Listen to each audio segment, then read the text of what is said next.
Assalamualaikum warahmatullahi wabarakatuh. Saya di sini akan menjelaskan tentang DNA. DNA itu ada pengertian, letak, fungsi, bentuk, dan struktur. Pengertian informasi genetik pada makhluk itu dapat diwariskan. Letak di dalam inti terdapat juga darah, semen, urin, salvia, rambut, kuku, gigi, tulang, jaringan maupun feses. Dan ada juga fungsi DNA yaitu penentu karakter MK yang dapat diwariskan dan perancang sintesis protein. Dan ada juga bentuk itu pita, ganda, dan panjang membentuk untaian seperti tangga berpilit.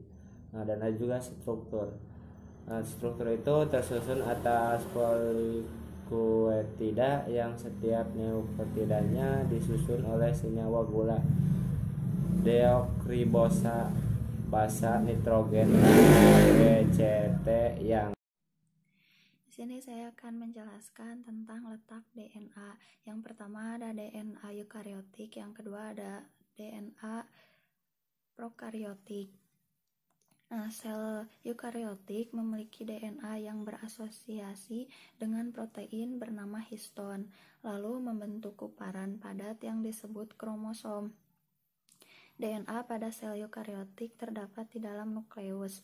Sebagian besar DNA pada sel hewan terdapat di dalam inti sel dan sebagian kecil ada di dalam mitokondria. Sedangkan DNA pada sel tumbuhan terdapat pada nukleus mitokondria juga kloroplas. DNA eukariotik dibagi menjadi dua. Yang pertama ada DNA kromosomal, merupakan DNA yang ditemukan di kromosom atau di dalam nukleus. Yang kedua ada DNA sitoplasma, merupakan DNA yang ditemukan di sitoplasma, khususnya mitokondria dan kloroplas. Nah, yang kedua ada sel prokariotik, yaitu memiliki DNA yang tersebar di dalam sel dan DNA yang tidak berasosiasi dengan protein histon sehingga DNA terburai di dalam sitoplasma. DNA pada sel prokariotik membentuk rantai single helix. Beberapa DNA tambahan pada bakteri dapat ditemukan di organel bernama plasmid. Nah, kan tadi DNA eukariotik itu dibagi menjadi dua, ada DNA kromosomal dan DNA sitoplasma. Kalau misalkan DNA kromosomal itu kan letaknya di dalam kromosom atau di dalam nukleus, sedangkan DNA sitoplasma itu ada di mitokondria atau kloroplas. Jadi DNA mitokondria ini terletak di bagian matriks mitokondria, berbentuk sirkular dan memiliki beberapa gen yang memproduksi protein metabolisme esensial. Dari 37 gen yang ada pada mitokondria, 13 gen memproduksi enzim yang terlibat dalam fosforilasi oksidatif atau pembentukan energi utama dari sel. Nah, 24 gen lainnya menyediakan informasi untuk pembuatan tRNA dan rRNA. Nah, DNA mitokondria hanya diwariskan dari ibu karena saat proses fertilisasi mitokondria pada sel sperma tidak ikut masuk ke dalam sel telur. Hal ini menyebabkan DNA mitokondria dapat digunakan untuk melacak garis keturunan, keluarga, dan untuk identifikasi forensik. DNA mitokondria juga dapat mempelajari hubungan antar kelompok populasi manusia di dunia. Nah, lalu ada DNA kloroplas, hanya terdapat pada sel tumbuhan dan terletak pada stoma kloroplas, berbentuk sirkular, berukuran lebih besar daripada DNA mitokondria. DNA kloroplas ini mengandung DNA molekul yang homogen dan terdapat 30-50 gen RNA dan beberapa gen pengkode. Secara keseluruhan, DNA kloroplas mengandung 100-200 gen yang berfungsi untuk fotosintesis dan beberapa fungsi lain dari kloroplas. Lalu ada bentuk dari DNA. Jadi DNA ini terdiri dari dua rantai biopolimer yang berpilin satu sama lainnya membentuk heliks ganda. Dua rantai DNA ini dikenal sebagai polinukleotida karena keduanya terdiri dari satuan-satuan molekul yang disebut nukleotida. Nah, lalu ada struktur DNA. Jadi DNA disusun oleh basa purin yaitu adenin dan guanin dan basa pirimidin yaitu timin dan sitosin. DNA juga mengandung gula deoksiribosa, gugus fosfat, dan basa nitrogen yang semuanya dinamakan susunan nukleotida. Susunan basa kimia ini akan mengandung informasi untuk komposisi penyusun suatu organisme tertentu. DNA dapat menggandakan dirinya dan nantinya berperan dalam proses pembelahan sel. Lalu basa-basa nitrogen pada rantai yang satu dengan rantai lainnya saling berpasangan dengan ikatan hidrogen. Basa jenis purin selalu berpasangan dengan basa jenis pirimidin. Adenin akan berpasangan dengan timin dengan dua ikatan hidrogen. Guanin akan berpasangan dengan sitosin dengan 3 ikatan hidrogen. Nah, ikatan hidrogen berfungsi menstabilkan struktur DNA tersebut dan mempermudah penguraian DNA saat melakukan replikasi dan transkripsi. Struktur DNA adalah double helix atau pilinan berganda. Saya di sini akan menjelaskan tentang pengertian, manfaat, tahap, dan spesimen isolasi DNA. Yang pertama itu tetap pengertian. Isolasi DNA merupakan teknik ekstraksi dari suatu sel sebagai tahap awal suatu analisis genetik. Teknik ini digunakan untuk memperoleh DNA murni tanpa protein dan RNA dari suatu sel dalam jaringan. Nah, manfaat isolasi yang pertama sebagai media pembelajaran genetik, yang kedua dapat mengetahui kelainan genetik yang diderita, yang ketiga untuk diagnosis pengobatan, yang keempat sebagai identifikasi mayat, dan yang terakhir sebagai screening penyakit genetik. Selanjutnya yaitu tahapan isolasi DNA. Tahap pertama yang dilakukan yaitu pengambilan sampel. Tahap kedua yaitu melisiskan dinding sel dan membran sel dengan cara penggerusan atau homogenasi. Sentrifugasi dengan kecepatan lebih dari 10.000 rpm atau dengan menggunakan larutan pelisi sel atau baper ekstraksi. Inti sel harus dilisiskan karena substansi gen yang diinginkan ada di dalamnya.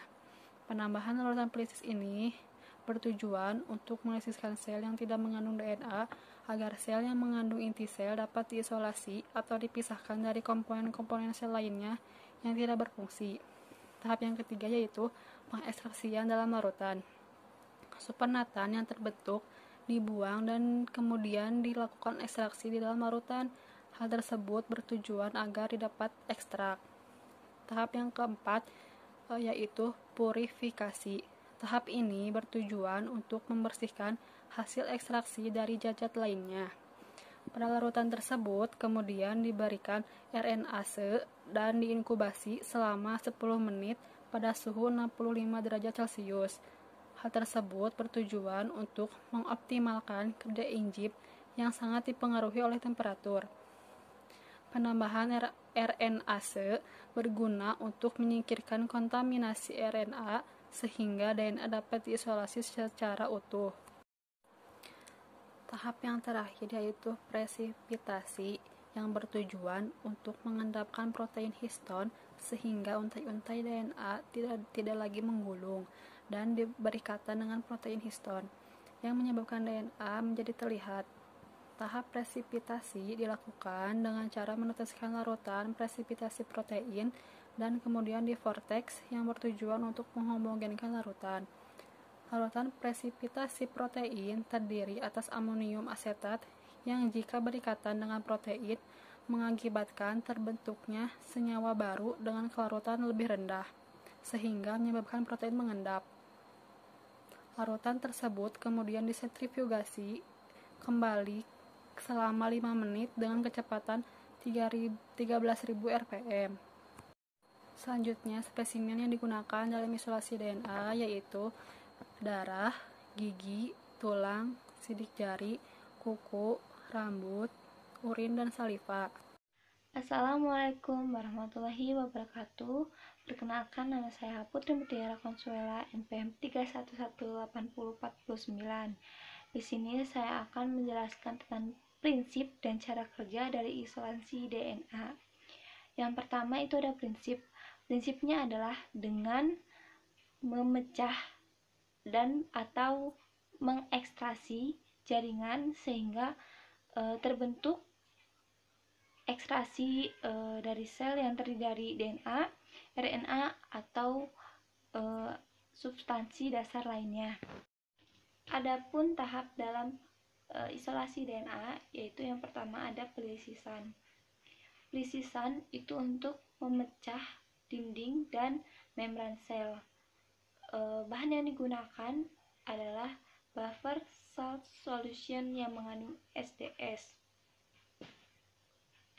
Fungsinya untuk melisiskan membran plasma dan membran nukleus. Yang kedua, ada sentrifugasi. Sentrifugasi ini fungsinya untuk memisahkan hasil dari lisisan DNA dengan kecepatan tertentu. Yang ketiga, ada ekstrasi. Ekstrasi ini untuk memisahkan senyawa DNA dari protein, lipid dengan cara pengocokan. Bahannya itu EDTA, fungsinya itu untuk mengaktifasi enzim nuklease. Kemudian yang keempat ada purifikasi. Purifikasi ini untuk memurnikan dari kontaminan seperti RNA. Bahannya itu adalah senyawa fenol yang fungsinya untuk mendenaturasi protein. Yang kelima ada sentrifugasi untuk memisahkan senyawa DNA dari pengotoran dengan kecepatan tertentu. Terus yang terakhir ada presipitasi. Presipitasi ini untuk mengendapkan DNA. Bahannya itu ada isopronol dingin. Ini saya akan menjelaskan metode pertama pada isolasi DNA darah. Untuk alat-alat yang digunakan yaitu ada mesin sentrifuge, tabung sentrifuge, vortex, mikropipet, tip, pipet transfer, tube, lancet, serta inkubator. Yang digunakan, yang pertama darah sebanyak 300 mikroliter, yang kedua larutan pelisis sel darah merah yang mengandung NH4Cl, EDTA, KHCO3, KOH, dan HCl. Yang ketiga larutan pelisis sel darah putih yang mengandung tris HCl, EDTA, dan SDS. Yang keempat, larutan presipitasi protein untuk mengendapkan protein yang berasosiasi dengan DNA. Yang kelima, isopropanol sebagai medium agregasi plasmid DNA agar terlihat. Yang keenam, etanol sebagai fase pencucian DNA untuk menghilangkan isopropanol dan garam yang terkandung. Yang ketujuh, tris EDTA sebagai larutan isotonis agar DNA tidak rusak. Langkah kerjanya yaitu yang pertama, darah diambil sebanyak 300 mikroliter dengan mikropipet dari ujung jari steril yang telah dilubangi dengan lancet. Kemudian dimasukkan ke dalam tub dan diberi larutan pelisis eritrosit. Diinkubasi selama kurang lebih 10 menit, lalu disentrifuge selama 10 menit dengan kecepatan 2500 rpm. Supernatan dibuang, kemudian ditambahkan kembali 4,5 ml larutan pelisis eritrosit dan gunakan vortex untuk homogenisasi. Disentrifuge kembali selama 10 menit dengan kecepatan 2500 rpm. Supernatan kembali dibuang, kemudian tambahkan 1 mili larutan pelisis leukosit, tambahkan 1, mikroliter air NaC, lalu homogenisasi campuran dengan cara membolak-balikan tabung. Diinkubasi selama 15 menit pada suhu 37 derajat Celcius. Tambahkan 500 mikroliter larutan presipitasi protein dan gunakan vortex untuk homogenisasi. Disentrifuge selama 15 menit dengan kecepatan 3000 rpm. Supernatan berisi DNA dituang ke tabung berisi 4 mili isopropanol dingin dan dibolak-balikan kembali secara perlahan. Disentrifuge selama 5 menit dengan kecepatan 3000 rpm. Supernatan dibuang dan ditambahkan 4 mili etanol 70% dingin, kemudian dibolak-balikan kembali. Disentrifuge kembali selama 15 menit dengan kecepatan 3000 rpm. Lalu tabung dibolak-balikan dan didiamkan selama 15 menit. Tambahkan tris EDTA 0,5 mili. Selanjutnya sampel siap digunakan dan disimpan pada suhu 4 derajat Celcius. Hasil yang akan didapatkan adalah larutan berwarna bening yang berisi DNA murni tanpa adanya komponen lain yang tidak diperlukan seperti sel darah merah dan protein.